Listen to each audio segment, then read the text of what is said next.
Fala galera, tudo bem? Estamos aqui no evento Dev Referências. Esse episódio é um oferecimento do Incolpod e Podcast. E a gente está aqui hoje para cobrir as palestras do dia.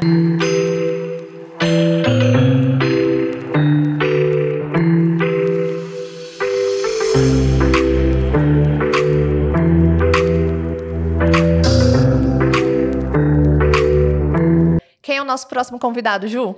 Nosso próximo convidado, ele abriu as palestras de hoje e a gente vai falar da importância dos líderes quando a gente fala de segurança na esteira de DevOps, que foi o tema dele de hoje. Então, vamos conferir. Seja bem-vindo, Denis Petri. Prazer, meninas. Seja bem-vindo, cara. Brigadão. Para começo de conversa, quem é o Denis? Cara, fora o gigante aqui meio gordinho. Bom, o Denis é um cara que trabalha há mais de 30 anos na parte de tecnologia com desenvolvimento de software, seja arquitetura, seja desenvolvimento, seja segurança, seja infra, faço de tudo um pouco aí. Já passei por empresa grande, já passei por startup, e hoje eu tô com a minha empresa, a gente fundou a empresa há 3 meses, então a gente está com a Code aí, Code Fortress há 3 meses, e eu trabalho também para uma startup. Legal. E a gente acompanhou, né? Você já fez sua palestra. Conta um pouquinho como que foi essa palestra, do que você falou sobre o assunto. Não, legal. A palestra foi sobre DevSecOps, que é um ponto muito importante que pega hoje muito no quesito desenvolvimento. Como eu falei na palestra, dando um ganchinho, o que acontece hoje? Os desenvolvedores, eles não têm uma formação de segurança, tá? Não têm esse costume de olhar para a segurança. E isso já vem enraizado desde lá de trás. Eu falei que 30 anos, quando eu comecei, a gente já não olhava para a segurança, mas porque era um outro mundo. A gente desenvolvia muito para a corporação, para software fechado, não era aberto para o mundo, então não tinha essa preocupação de, vão me invadir, vão roubar dados, etc. Com o advento da internet, com o advento aí de nuvem, cloud, etc., a gente começou a ganhar essa notoriedade. E aí a gente começou a ter muito mais vazamento de dados, ataques de cibersegurança para roubar dados e depois pedir resgate. E com isso, a responsabilidade não é só do time de infra ou do time de segurança dentro de uma empresa, ela é também do desenvolvedor. Por quê? Se ele não fizer um bom trabalho, cheat in, cheat out. Essa é a grande verdade. Se o cara fez merda, vai sair merda do outro lado. Esse é o ponto. Então, assim, se o dev não tem esse cuidado, por mais que a outra ponta esteja tentando segurar, ela não vai conseguir. Então, tem que vir desde o começo. Então, na verdade, antes do dev, inclusive, tá? Foi uma das coisas que a gente comentou do Shift Left, que é um buzzword de mercado que está pegando muito para um monte de coisa, não só para segurança, mas você vê falar de Shift Left para qualidade, para segurança, para infra, para tudo. Então, assim, na questão de segurança, o Shift Left é importante porque no levantamento, na verdade, assim, quando eu vou pensar no projeto, eu já tenho que pensar em segurança. Por quê? Qual que é o risco daquele projeto para a empresa, para eu fazer ele? Qual é o risco para as pessoas? Qual é o risco geral? Então, a gente já faz um risk analysis ali para entender. Faz também uma análise de segurança no geral para entender, se vai ficar na nuvem, vai ficar só exposto dentro da empresa, quem são os usuários, quem que é a persona que vai utilizar isso. Então, você já começa nesse ponto. Quando vai para o levantamento de requisito para fazer a feature, a gente precisa olhar para a segurança também. Por quê? Essa tela aqui, um CRUD. Vamos pensar num CRUD bobo. Eu tenho um botãozinho de salvar. Esse botãozinho de salvar, na hora que eu clicar, se o dev esquecer de bloquear ele, eu tenho 2 problemas. O primeiro, o cara pode ficar martelando salvar, porque ele não sabe o que está acontecendo, e inserir 500 mil vezes. E nesse martelar, ele pode me fazer um ataque DDoS sem querer. Ele vai me mandar tanta requisição que ele pode derrubar meu servidor. Dependendo do servidor, dependendo de como está publicado, lógico. É um exemplo bem extremista. Mas até um QA eu poderia fazer isso. Exatamente. Esse exemplo é bem extremista, tá? Ele não é muito difícil você derrubar só clicando, fazendo insert, tá? Não vai acontecer. Mas assim, é uma preocupação. É uma análise que tem que ser feita no requisito, antes de ir para o desenvolvedor. Quando chegar para o desenvolvedor, ele preciso pensar nisso. Sim, total. Sabe? Tipo, não fica só abstrato para o desenvolvedor ter que pensar sem ter nada escrito, sem ter... Depois para um QA testar também, ele não vai ter isso. Então, as brechas se passam desse jeito. Um não pensou, o outro não pensou, o outro não pensou, ninguém pensou. Na real, a gente fala que é um exemplo extremista, mas é super simples disso acontecer se você não tiver na cultura e na mentalidade de segurança da sua aplicação. Eu vou te falar que assim, tive um problema com relatório, inclusive. Numa empresa que eu passei, o cara clicava no relatório, não fazia nada e estava gerando. E era um relatório pesado. O usuário não sabia o que estava acontecendo, saiu clicando que nem louco. Sentou o banco. Sentou o banco, exatamente. Então, assim, não é um ponto de vulnerabilidade. Só que segurança, ela não olha só... Não é só segurança em si. A gente tem que olhar também para qualidade. Qualidade é segurança. Sim. Se eu tenho qualidade, eu tenho segurança. Se eu tenho segurança, eu tenho qualidade. É um dos pilares, né? Exatamente. Tá tudo interligado, sabe? Eu falo muito de cooperação. A cooperação é justamente isso. Tá tudo interligado. Não adianta o desenvolvedor fazer uma coisa se o QA tá brigando com ele, se o cara de operações tá brigando, se o cara de segurança... Cara, vocês estão brigando, é só um empurrando o problema pro outro. Fato. Se você trabalha cooperativo, tem que mexer em tal coisa, ficou um botãozinho de fora. O cara não tá te corrigindo. Às vezes, ele tem um ego muito inflado. E eu sei porque é 30 anos de desenvolvimento, tá? Então eu posso falar... Com propriedade. Com propriedade disso, tá? Eu tô, como o pessoal fala hoje, eu tô no meu lugar de fala aí. O dev tem ego. E assim, você tá apontando o meu erro. Não tô apontando o teu erro, cara. Eu tô apontando um problema pra gente solucionar dentro do nosso trabalho. E um exemplo que eu dou que eu acho que é muito importante, tá? Eu imagino o seguinte, quando a gente pensa em segurança, a gente pensa, sistema de saúde, sistema financeiro precisa ter segurança, porque assim, saúde eu posso te matar. Financeiro, eu posso, sei lá, perder todo o teu dinheiro. Pode me matar também. Pode te matar também. Eu vou te falar que eu nunca tenho dinheiro, então eu já vivo nessa constância. Pra mim, tá ok. Mas assim, por exemplo, a empresa que eu trabalho, a GoFlux, ela é uma empresa de logística. Tá? A gente trabalha muito forte no agro. Aí eu vou pegar um exemplo desse meio. O transporte, por exemplo, de grãos, ele é um baixo de valor agregado, quer dizer, o produto ele é muito barato, logo o valor do frete ele é muito caro em relação ao produto. Então ele influencia diretamente no valor. Imagina que o meu sistema que controla esse transporte faz um erro e joga o frete estratosférico. O que vai acontecer com a população? Você vai pagar muito mais caro num produto. Entendeu? Você entendeu? Então assim, é um sistema de logística. Do caminhoneiro ali, só para controlar o valor de frete, que o nosso sistema faz isso, controla o valor de frete. E aí, se eu errar, eu posso estar prejudicando todo mundo, inclusive uma camada mais pobre da população. Por quê? Porque eu errei, cara, vamos lá, não tem mágica. Se você errar, se acontecer algum erro de software, alguém vai pagar. Tá? E não vai ser o desenvolvedor. Essa é a grande merda, digamos assim. Não é o desenvolvedor que ele vai tomar uma rabada ali, pode perder o emprego, ok, mas... E o impacto disso, sabe? É legal quando você faz uma análise da segurança no ponto de vista negócio, não necessariamente aplicação. Mas tem que ser. Não dá para você olhar só para segurança, para tecnologia. Perfeito. Tecnologia é um ponto. Ok, ela é importante, a gente tem que saber. Na palestra eu falei de um monte de ferramenta, dei exemplo, fiz demo. Legal. É uma coisa que eu amo. Mas assim, se você não sabe negócio, cara, você não sabe para que você tá ali.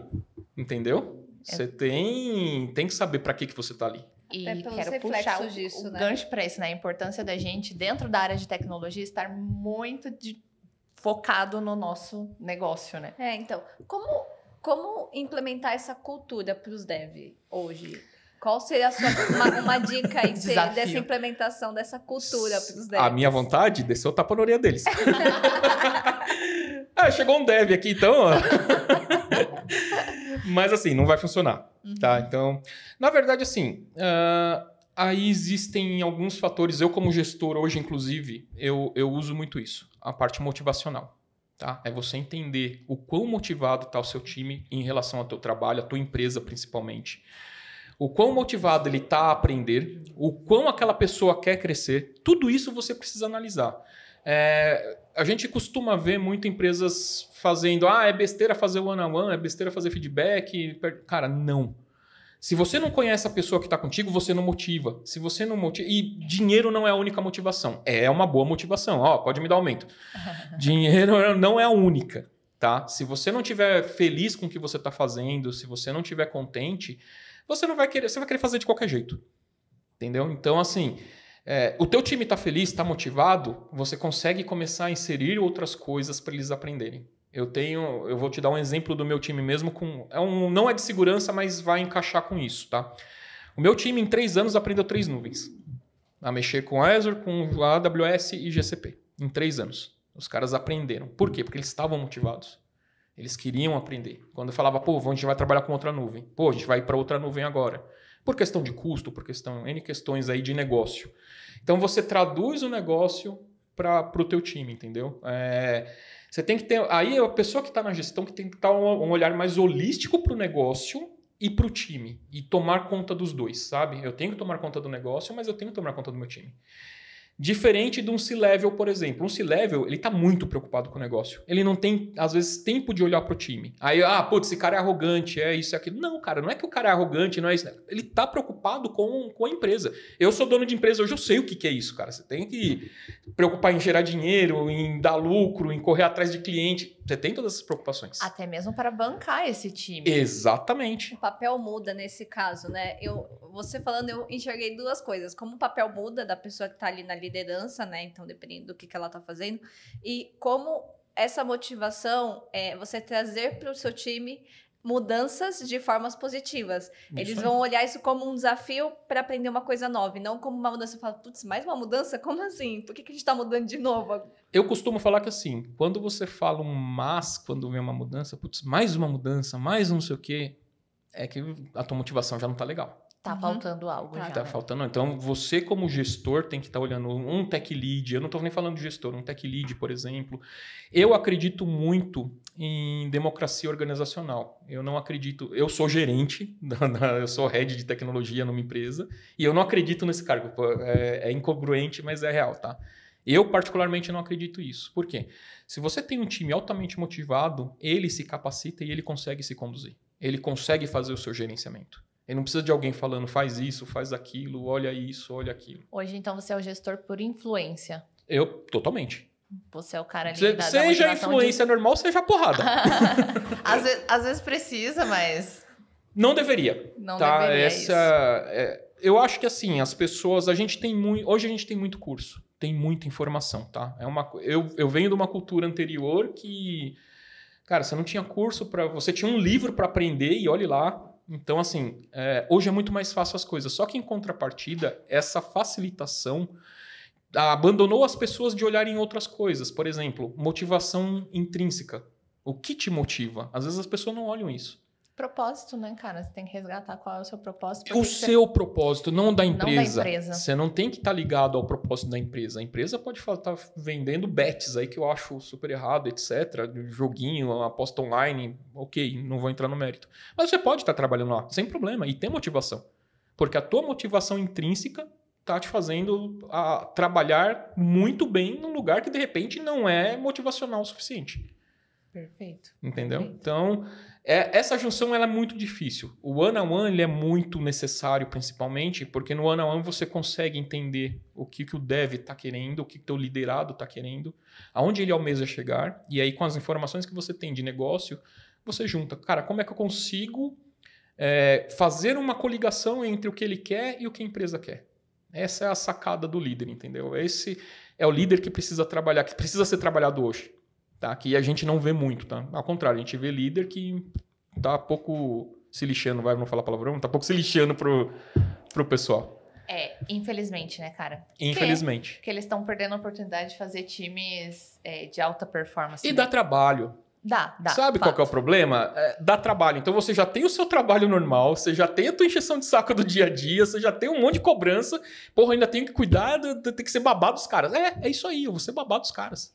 Inclusive, a gente tem uma geração atual que não querem altos cargos, mas eles não querem mais assumir o papel de gestão, que é ir para a linha de especialista, né? Esse é um outro gap que vem formando aí no mercado de tech. Exatamente. E assim, nada contra. Eu vou te falar que no começo, no meu meio de carreira ali, mais ou menos, eu fiquei indeciso também. Eu gosto de liderança, tá? É natural, a gente percebeu. Eu falo pra caramba, enfim. Eu gosto muito de liderança, mas eu tive essa síndrome do tipo, cara, eu quero ir pra liderança mesmo? Eu não quero ficar quieto aqui, trabalhando com C#, programando, sendo arquiteto e boa. Com certeza não, você acabou de mover ali uma galera, a turma cheia ali, ó, ninguém piscava, cara. Tá? Tem coisa que é dom. Mas assim, tem isso, a galera quer muito, e ok, eu acho que tem espaço pra todo mundo. Eu era um líder até um tempo atrás, a gente precisa se renovar sempre. E eu era um líder que até um tempo atrás eu olhava assim, eu não gostava, eu falo falando português claro, meu time tem que ser foda. Eu sempre falo isso, tá? Quem quer estar no meu time, você tem que ser foda, cara. Você tem que, mano, tem que ser bom no que você faz. É uma excelente motivação. Exato. Só que aí tem um ponto. Tem gente, e eu comecei a entender isso de um tempo pra cá. Tem gente, cara, que não vai sair daquele ponto que ele tá.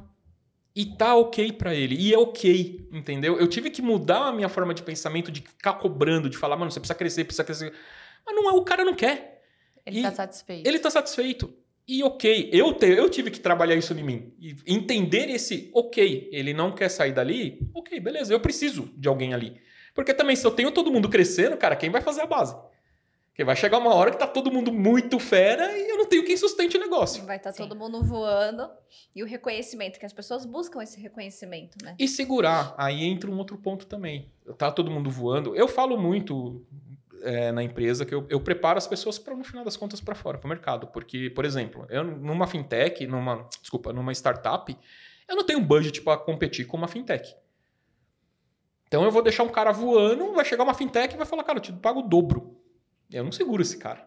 O cara tem que estar muito feliz trabalhando comigo ali pra ficar, entendeu? Graças a Deus o meu time tá. Então até agora eu não perdi ninguém. Mas, chega uma hora que... Tá fazendo um bom trabalho. Eu tento. Eu tento. Tá funcionando, tá Mas esse crescimento, essa autorreflexão, isso vem com maturidade. Eu gosto de brincar muito que, assim, é muita gente mais nova do que eu. Eu já tô com quase 50. Então... Eu trabalho com muita gente de 20 e poucos, os máximos ali é 30. E você acaba tendo essa maturidade com o tempo. Então eu até gosto de brincar, eu gosto de conversar com outras pessoas mais velhas para entender justamente isso. Cara, é essa pegada mesmo? É assim que você enxerga o mercado ou não é? E eu vejo que a maioria também não enxerga desse jeito, tá? Cada um enxerga de uma forma diferente. Então isso acaba te levando num ponto de autorreflexão, de tipo, aonde eu quero isso realmente estar? E o que eu quero fazer com o pessoal que eu lidero. Vou pegar o gancho da sua própria fala, né? Do eu. É o que eu quero fazer. No final é você, né? E quando você consegue unir as pessoas que entendem o eu, você tem um time foda. Exato. E aí você consegue motivar eles. É isso aí. Deixa eu mudar um pouquinho a direção. Manda bala. Eu tava lá ouvindo sua palestra, lá no fundão. E aí teve um momento que você começou... você apresentou ali um painel... alguns insights da parte de monitoramento de segurança. Cara, como é que é implementar isso? E quando você está fazendo esse monitoramento, quais são os ganchos ali para te indicar que ali pode ter um problema, ali eu preciso investigar? O que te dispara ali um alerta? Você tem dois tipos de monitoramento. Você tem um monitoramento mais preventivo e um mais analítico. E aí você tem quando estoura a merda. Você tem os três, na verdade, né? Primeiro, vamos por partes. Primeiro ponto. O preventivo é onde eu vou colocar a ferramenta. Então, quando eu falei de SAST, DAST, o Sonar Cloud, por exemplo, para fazer análise de código, de qualidade, você tem um monte de ferramenta que vai te dar um poder de análise preventiva. Então, se eu tenho um componente aqui que não vai passar porque ele está desatualizado e tem uma brecha de segurança. Essa é a primeira camada. A gente tem uma outra camada na infraestrutura, que aí eu entro com o AF, por exemplo, que é um Web Firewall Application. Então, esse WAF, Web Application Firewall, falei errado. O WAF, basicamente, ele vai fazer um escudo na frente do teu site web, da tua aplicação web. Então, a gente já tem mais uma camada ali. Fora isso, ele está analisando todo o tráfego que está vindo para dentro. Eu poderia ter também uma API Gateway, eu não vou entrar muito em ferramentas, senão a gente vai estender para caramba. Mas, basicamente, o Firewall está analisando o teu tráfego. Então, se tem alguma coisa diferente, anormal, ele já vai te avisar, ó, eu tenho uma anomalia aqui, cara. Você tinha, sei lá, 100 requisições, passou para 120. Tem uma anomalia. Analisa aí para ver se é normal, esse crescimento era esperado ou não. Tem alguma coisa errada aí, alguém está batendo a mais aí. Então, a gente já tem esse segundo ponto. Terceiro ponto, ferramenta de monitoramento de mercado. Então, a gente tem um LK, por exemplo, tem um Datadog, tem algumas outras ferramentas que fazem o monitoramento tanto da aplicação quanto do ambiente também. Então, eu tenho que estar olhando para container para saber se não teve alguma modificação inesperada. Eu tenho que olhar para banco de dados para saber se não teve nenhuma movimentação lateral. A gente pode colocar um DLP ali, que é o Data Loss Protection, que é justamente para... Fiz um dump e joguei para algum lugar. Peguei um dado e puxei para um outro canto. Esse Data Loss ele fica fazendo essa análise e fala, opa, teve uma movimentação aqui que não é normal. Geralmente ele barra, tá? Ele vai parar, não vai deixar você copiar o dado e vai mandar um alerta e avisar, ó, tá aqui, tá vazando dado. E, saindo de aplicação, a gente tem também os dados da empresa, que você também tem que olhar para isso. Então, documentos, contratos, etc., que você fala, putz, isso é besteira. Não, não é. Vaza um contrato de uma empresa, ela pode perder o cliente e sujar a imagem. Sim. Então, você ainda tem essa parte que você tem que analisar. E aí é conscientização, tá? Aí a gente sai um pouco do tech, é conscientização. Porque, assim, eu não consigo te bloquear de chegar um e-mail com malware para você, com um clique aqui gigante, eu não consigo segurar você e falar, não clica. Uhum. Se você quiser clicar, você vai clicar. E você vai foder todo o ambiente num clique só. Vai. Exatamente. Então, assim, o que a gente faz? Pô, separa a rede, a gente tem algumas estratégias para mitigar esse tipo de problema. Mas é a conscientização das pessoas. Legal. Você cerca, né? Você previne. O que dá. Ferramenta, o que dá. O que dá. Mas sem a conscientização... E nenhum aplicativo, nada do que eu falei aqui é 100%. Nada. Se o cara tiver empenhado... É cultura, né? É cultura. E empresas que hoje se dizem alinhadas aí ao DevOps, mas ainda não olham para a segurança. A maioria. Qual é a dica? A maioria. Na amostragem aqui que eu tive, quem trabalha com DevOps? Um monte. Quem tem segurança na esteira? Ninguém. Todo mundo baixou a mão. A dica é... Então, vamos lá. A dica é longa. Na verdade, a dica ela se divide. Porque assim, eu tenho pequenas e médias empresas e tenho grandes empresas. E eu posso ter grande empresa que está com DevOps e não está com Sec no meio. Pode acontecer. Então, assim, para pequena e média empresa, a dica é invista nos teus funcionários. Invista em quem está lá, porque provavelmente você nem vai ter um cara de segurança. É muito provável. Uma empresa pequena não vai ter budget para pagar alguém. Então, invista nos teus funcionários e tenta dar um toque para eles. Cara, vamos procurar aqui segurança, vamos ver isso, vamos falar de código seguro, sabe? Fazer alguns treinamentos, alguns meetups, alguns dojos ali, dá para brincar com isso e você já trazer essa mentalidade de segurança para essas empresas pequenas. Para empresa grande que já tem o cara, aí é falta de vergonha na cara. Simples assim. Tá? Se a empresa é grande, tem funcionário, tem segurança e não está usando o DevSecOps, cara, é falta de vergonha, porque não tem o que fazer. Você já tem um time, você já tem pessoa para isso. Então não está usando por quê? Vale a reflexão aí, a galera das grandes. Exato. Tem estrutura, tem áreas, às vezes, de segurança. Mas sabe qual? Aí, então, aí vamos... Olha o silo. Vamos lá para o grande. Então, exatamente, você tem silos que, às vezes, eles são tão grandes que os caras nem se conversam. Você tem cara de segurança... Eu já passei por empresa grande que o time de segurança olhava muito por cima. Claro, a gente tinha até DevSecOps, tá? A gente tinha ferramentas de análise para dar uma segurada, mas o silo era tão grande que o pessoal não conversava. Tinha dev que nem sabia quem era de segurança. Caracas. Que desperdício. E aí tem um outro ponto também. Tem um estudo, aí é média, tá? Eu tirei do livro de DevOps, Manual do DevOps, que para cada 100 devs você tem 10 caras de infra e você tem um cara de segurança. Então você tem um cara para cuidar de 100 nego. Aí vamos falar, 100 negros, se a gente fizer uma conta burra aí de 10 caras numa squad, a gente está falando de 10 squads. Um cara para circular em 10 squads e olhar, fazer análise de risco, fazer threat modeling, que é analisar o requisito, falar de segurança, olhar para os caras de DevOps para ver esteira, fazer análise de vulnerabilidade, fazer análise de risco. Então, essa talvez seja a falta de vergonha na cara, né? Que a gente mencionou. De investir um pouco mais na tua área de segurança. Talvez seja um projeto longo, mas, cara, necessário. Necessário. E para as pequenas é investir e conversar para conscientizar, porque você não vai ter... Aí você não tem budget. Inclusive, eu gosto de trabalhar mais em empresa pequena do que grande. Eu acho que o desafio é muito maior. Porque justamente você não tem budget para fazer as coisas. Então você vai ter que se virar nos 30 para fazer. Isso eu acho legal. Você vira multidisciplinar, né, cara? Você vira tudo, velho. Você tá olhando sempre o panorama ali, ó. Na verdade, você fala, cara, isso não é meu. Na verdade, é sim. Não, tudo é seu. Tudo é seu. Tudo é seu. Eu gosto desse ambiente caótico. Eu também gosto. Mas tem que ser doido, a gente já percebeu, a gente já se deu super bem, faz sentido. A gente dá match com ambientes caóticos. Eu sou caótico de natureza. A minha forma de pensar não é linear. Então, às vezes eu tenho que tomar cuidado porque eu tô explicando uma coisa, se eu não tomar cuidado, eu jogo 50 informações junto com o que eu tô pensando. Eu costumo dizer que eu trabalho com 87 abas do navegador aberta, e aí, de repente, eu migro de uma para outra e a galera tá assim, tipo, cara, o que ela tá falando? É isso aí. Eu já troquei de aba, já mudei de assunto, mas na minha cabeça houve Mas conexão. eu trabalho com 87 abas de verdade também, tá? No computador. O pessoal me briga muito, o pessoal de infra briga muito comigo, porque eu tenho muita aba aberta mesmo. E nunca fecha, né? Reiniciar a máquina é luxo. Pra quê? Pra quê? Tecnologia? Isso não foi resolvido ainda? Na minha empresa, não reiniciar a máquina, a gente é bloqueado uma hora. É? Opa! Seu compliance cai. Aí você... A nossa deveria também, mas... mas com tudo entretanto... Na minha cai o compliance... Não passa. Não passa mesmo. Se você não reativar lá... Não, lá a gente colocou alerta. Se você ficar muito tempo sem desligar a máquina, ele começa a dar alerta lá, falando, ó, você já tá 2 dias sem desligar, 3 dias. E o alerta começa a ser um pouco mais chato. 2 dias? Vezes... Gente, passa o mês. Tomara que minha infra não me ouça. Pelo amor de Deus.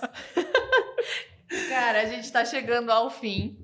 Vamos para a perguntinha final ali? Vamos para a perguntinha final. Vou deixar você fazer a perguntinha final. Não, o seu tá aberto. Até eu desbloquear aqui, manda ver. Manda. A gente quer saber uma dica de ouro para o DevSecOps na prática.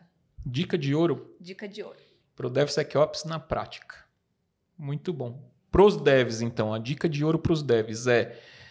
Questione tudo o que vocês estão fazendo. Vou desenvolver alguma coisa nova ou vou fazer manutenção de um software que já está vindo, legado, etc. O primeiro ponto é questione aquilo. O que você está fazendo, por que você está fazendo e como eu deixo isso mais seguro.